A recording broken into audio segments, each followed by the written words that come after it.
right, so we got winners and losers here from the NFL schedule release, which was probably the biggest time, the most it's ever been a spectacle in the NFL to get this release because we're all salivating for any amount of NFL news.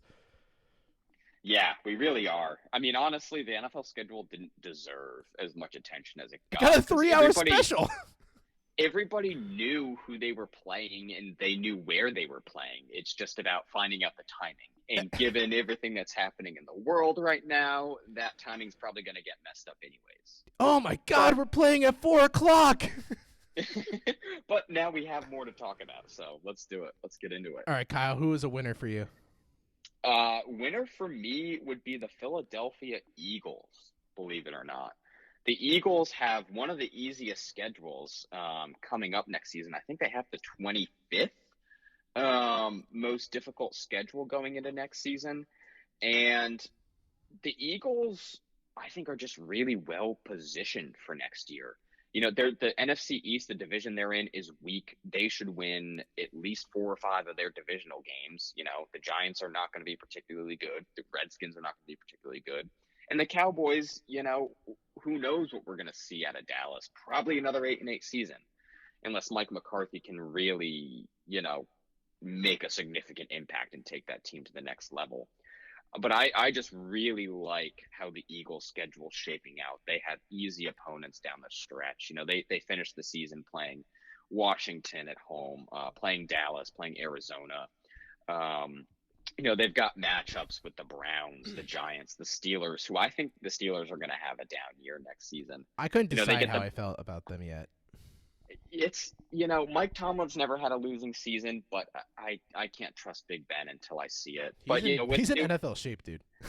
Yeah, I'm sure Big Ben is in NFL shape right now. You know, the Eagles also get Cleveland early in the season. You know, they open up with Washington. You know, so they open and close their season playing one of the worst teams in the NFL. You know, I think the Eagles are pretty well positioned, especially considering last year Carson Wentz showed he's one of the best quarterbacks in the NFL. He's a top 10 quarterback, and he was winning games throwing to nobody. And next season, you know, assuming Alshon Jeffrey and Deshaun Jackson are back healthy, you know, Wentz is returning to a team with more weapons. Mm-hmm. And I also think Doug Peterson's a truly terrific head coach. So the Eagles have a pretty favorable schedule. You know, in terms of last year's winning percentages, they have one of the easiest strength of schedules coming up next season. And, you know, given the roster moves they made, I can't imagine they're decimated with injuries the same way they were last season. So I really like where the Eagles are. I think they're a winner. It's funny you say that because I'm going to keep it in the NFC East here, and I'm going to talk about the Cowboys, who I thought were a winner. I mean, they had their average record of who they're playing from last year was 0.459, sub 500. That sounds pretty nice. Oof. Sounds pretty sweet. Their first 7 games to me is really what makes them winners. They're playing against a lot of lesser teams here. They're playing against the Rams, who I think will be worse because they're going to have they lost 2 of their main offensive weapons. The Falcons, I feel like, are just always going to be mediocre. The Seahawks, I do not know what to make of the Seahawks because every year everyone buries them and they end up going 11-5, like we said. But then they play the Browns, the Giants, the Cardinals, and Washington. I feel like they could easily go 5-2 in that stretch. And then their toughest games that they have always come following with a bad team. So they'll have a stretch in their schedule where they play the Vikings, but then they play the Redskins. Then they play the Ravens, then they play the Bengals, and then they play the 49ers. So it's like they get an up and down. So I would really be shocked if this Cowboys team doesn't pull out something like 10-6. Yeah, I can see the Cowboys going 10-6, especially with what they did in the NFL draft. I just always have doubts about Dallas. At this point, I need to see that team and Dak Prescott win and get into the playoffs to buy into them. Oh no, I just was looking at it based off the schedule. I mean, that first 7, I can't think of an easier first 7 that you get than those. Yeah, that's a really favorable schedule for the Cowboys. I think it's like unlike a lot of the schedules in the league where it seems like they really don't have a tough back-to-back ever. They get like a nice soft cushion in between. So who'd you got for your second winner, Kyle? Yeah, my second winner is the New Orleans Saints. You know, they open up the season, a 4:25 kickoff at home against Tom Brady and the Tampa Bay Buccaneers. And then week 3, the Packers come to town. So they have two of their toughest games in the first 3 weeks of the season, but both of them are at home. Um, you know, and then outside of those teams, they open the season playing the Raiders, Lions, Chargers, Panthers, Bears. To me, that's win, win, win, win, and win for the New Orleans Saints. You God, know, sounds they tough. do have tougher opponents, right? Like they're going to square off against Minnesota in December. Patrick Mahomes and the Chiefs, they'll face also in December. The 49ers will come to New Orleans in November. And like I mentioned, the Packers are coming in week 3. But all of those games are at home for the Saints. So that's a huge advantage, especially because, you know, I mean, of course, we'll see as things progress, but it appears that Southern states are going to be more willing to relax their shelter in place standards. So I think that's a huge advantage to New Orleans, that their biggest games of the year, except their second meeting with Tampa Bay, which is, you know, of course, a division game. Hmm. The biggest games on their schedule are all at home. You know, that the only game that they won't get at home outside the division is against Philadelphia, where they're going to have to go to Philly in December. But other than that, I think the Saints have a really favorable outlook this season, and especially with what they did this offseason, bringing in Emmanuel Sanders. You know, it appears they're gearing up to make one last run with Drew Brees. For the So fifth year in a row. yeah, for the 5th year in a row. Maybe next year they'll do it again. God, that'd be Um, insane. Who would but see it I coming? think I think that the Saints are real winners after the schedule release. Oh no, it's weird. All right, so we did not plan this. I am gonna keep it in the NFC South for the Tampa Bay Buccaneers, and we basically have the same exact notes for why we put them there. Yeah, Except so obviously their first game is at New Orleans, like you just said, which I think will be very tough to play there for Tom's first game, given that he's one in a new system, and it's gonna be really hard to communicate in the Superdome because it's one of the loudest stadiums, and Tom's whole offense really revolves around him changing the play at the line of scrimmage. So he's also playing with like a lesser, like so far from what we've seen, the training camp is going to be very different, and he's not going to be able to get on the same page as most of his new players. So I think that's a tough first game. But then he also goes to Denver in week 3, and Tom has been historically bad in Denver. So this is really Tom's worst nightmare, I feel like, for his first 3 games. So I bet you're wondering, Corey, how are they winners? Well, like you said, they get all of their hard games at home. They're playing Kansas City at home, Minnesota at home, the Rams at home, and the Packers at home. I can't think of a way that the NFL could be like, oh, Tom, don't worry. Here you go. Take care of that arm now. We need you to make money for Tampa Bay.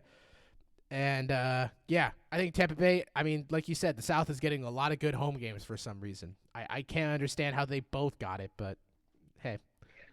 yeah. The NFL's pulling some strings with the schedule, I think.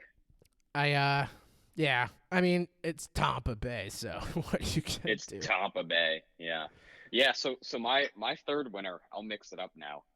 I'm gonna go with the Cleveland Browns.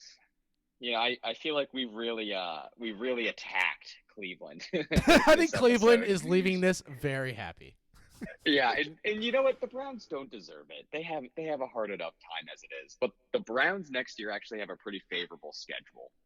They're matching up with the AFC South and NFC East for their out of division opponents, and you know the AFC South. I have to imagine that is at least 2 to 3 wins. You're playing Jacksonville, Houston, Indianapolis, and Tennessee. Tennessee is not going to be as good as they were last year. Jacksonville is probably going to have the first overall pick. And between the Colts and Texans, I think only one of those two teams will make the playoffs. Mm-hmm. I don't think particularly are very. I think they're not particularly very good. Although I like the Colts a little bit better. You know, obviously being in that AFC North, they get they get Cincinnati 2 times, which given how talented Cleveland is, I think should be wins.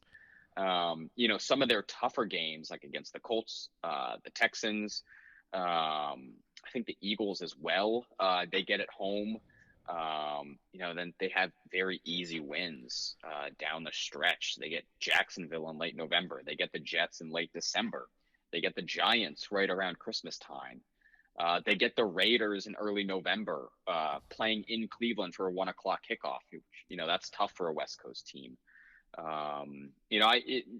Like I said, they're playing the NFC East. They get to play the Redskins in September. I think the Cleveland Browns can have a winning season next year. They have a favorable schedule. It's, I think, the 29th toughest. So one of the easiest strength of schedules, period, in football next year. They're loaded with talent, especially on offense. And Kevin Stefanski is a really good head coach. He's definitely an upgrade over Freddie Kitchens.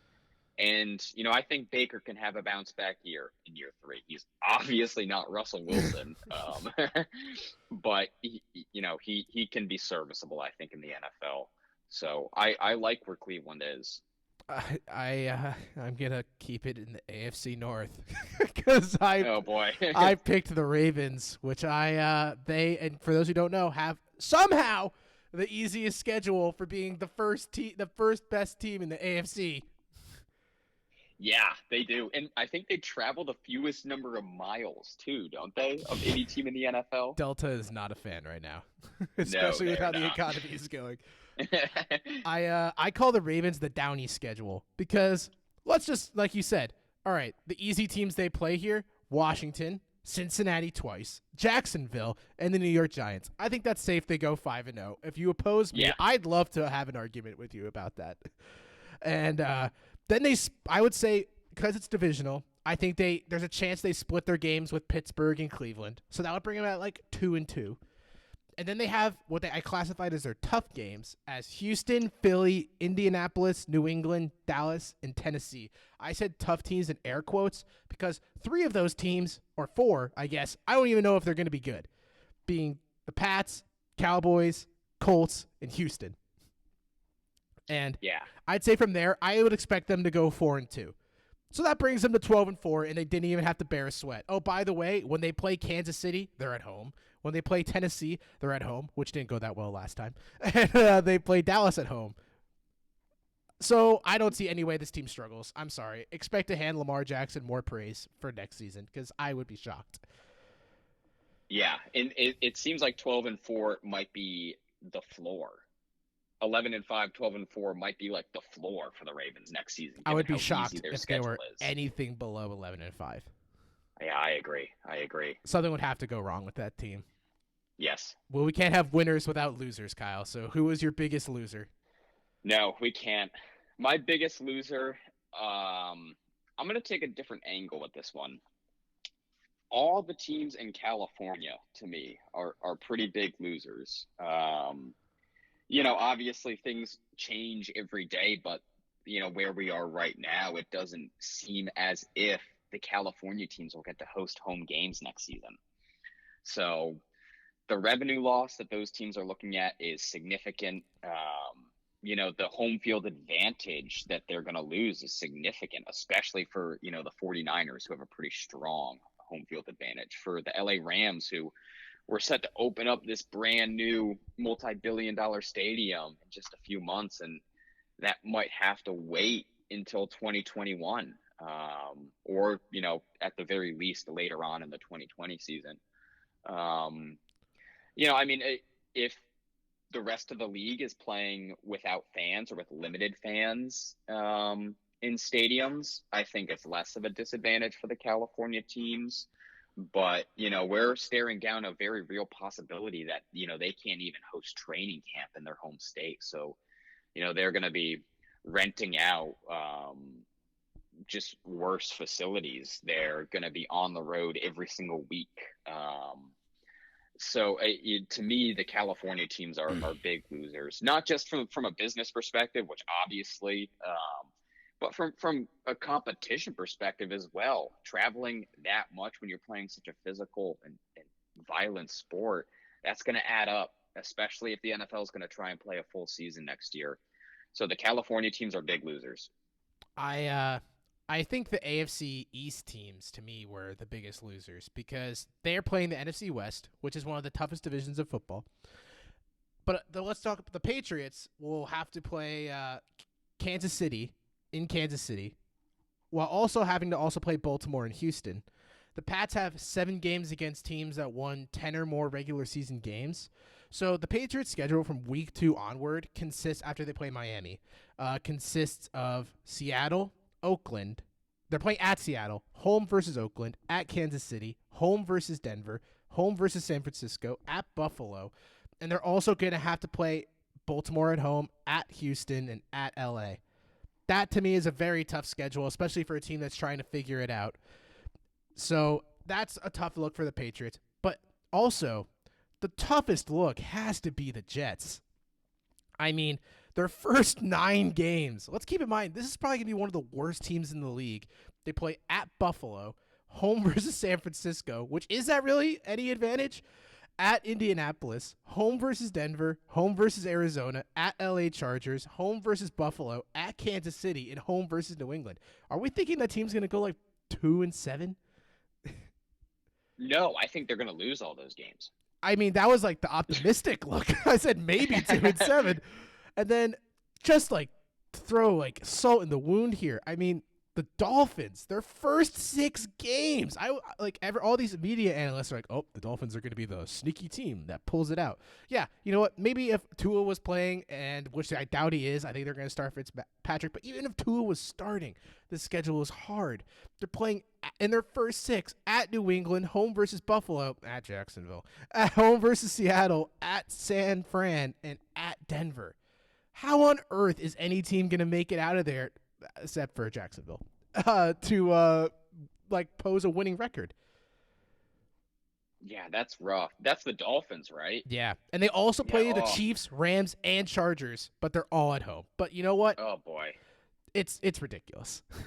I actually do hope that they play Fitzpatrick and not Tua right away. Me I would too. hate to see them throw Tua, to the hounds like that. Tua. Also, the Bills' schedule boy. to me, though, when I looked at it, it's really not that bad. I see him winning the division, and based on the schedule, like the only other team that has a chance is if the Pats claw their way to the 7th seed with their defense. Yeah, I think Buffalo's going to win that division too. I think they're really good. Me too. One more loser for you, Corey, that I got. Not a specific team, but just all international fans, because the entire international series for next year is canceled for the NFL. Sorry, really Mexico City. Sorry, Mexico City. Sorry, London. That's actually a really big hit, especially the London one. Yeah, the United Kingdom has a ton of NFL fans. They sell out, the 80,000 seat stadiums they play in Tottenham and Wembley every time there's an NFL game there. The Jacksonville Jaguars. Yeah, the Jaguars. They were set to host 2 of them in Nice. England this year. Don't they take away home games for that too? Yeah. So the Jaguars were originally going to give up 2 of their home games to be 2 home games in England. So there were only going to be 6 home games in Jacksonville this season. Damn, Jacksonville must be upset. Yeah, they must be sad. Now they get 2 more home games. Too bad the team is awful. Oh, man, I was looking forward to watching my kids watch the Jacksonville Jaguars get spanked by the Titans. I know, yeah. Well, no, but then also the Falcons were going to host a game over there, and as for the Dolphins. And then in Mexico City, the Cardinals were set to host a game. Damn, we really offer the creme de la creme. Yeah, we do. But it is pretty significant for the NFL that this isn't happening this year. Obviously, it makes sense given everything that's going on.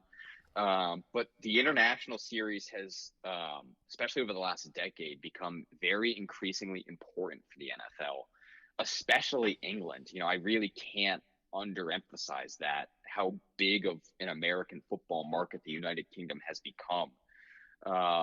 Hopefully we see international football back in 2021. Personally, I really love waking up and at 9:30 the first game is going. I really love that, being on the East Coast here in the United States. Oh yeah, it's pretty cool. But it makes sense. It's for the right reasons, for player safety to not have these games.